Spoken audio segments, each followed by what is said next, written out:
This is Araceli Sosa, a student at the University of Virginia, and she will be my audience member today. So, having to complete government paperwork and trying to fulfill your duties as a Hispanic resident, but not fully understanding the language being used, is a daily reality for many Hispanic residents.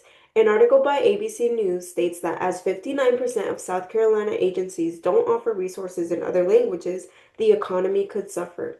Therefore, I think South Carolina should adopt a stricter statewide language access policy that requires public schools, healthcare facilities, courts, and even the DMV to provide Spanish language interpretation services to ensure the Hispanic community has equal, safe, and effective access to public services. So, I will explain how language barriers are a real problem.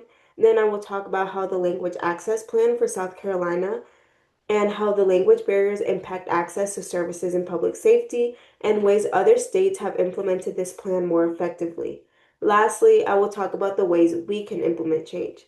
So, according to the US Census Bureau, the Hispanic population represents roughly 7 to 8% of the South Carolina state population as of 2025. With this, more and more essential services are needed for Hispanic population, and language barriers have created unequal access. The Language Access Plan for South Carolina was implemented by the South Carolina Judicial Branch in 2023 in order to help with language gaps. However, there are still many gaps in the system and school and state government facilities that are not implementing the rules. The American Translator Association states that the U.S. Department of Justice investigated a district in Charleston, South Carolina, where they found that the district failed to use quality interpreters and translate materials. Besides equality, language barriers are also dangerous. The CDC states that those with limited English proficiency correlate with decreased healthcare utilization, leading to 1 in 3 Hispanics having poorer health outcomes. Again, this demonstrates how the language access plan for South Carolina is still not being implemented enough, leading to a failure in public safety. Due to these risks, some states have improved communication and implemented this. States like New York have implemented strict language access laws. According to the New York State website, approximately 85% of these policies require both written translation and oral interpretation.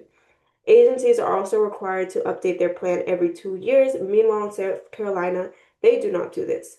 The South Carolina state legislature should create a stricter policy. The current South Carolina governor, Henry McMaster, can sign this into law, and the South Carolina DMV, the Department of Education, and the Department of Health and Human Services will also have a more beneficial, practical, and effective policy for the Hispanic community.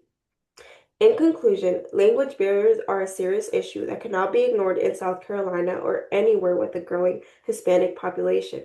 I have discussed how language barriers create inequality, misunderstandings, and ways other states have had a more successful outcome from language access plans.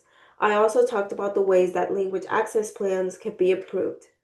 With this, by having a stricter language access plan in South Carolina, we will have a stronger and more inclusive community for everyone.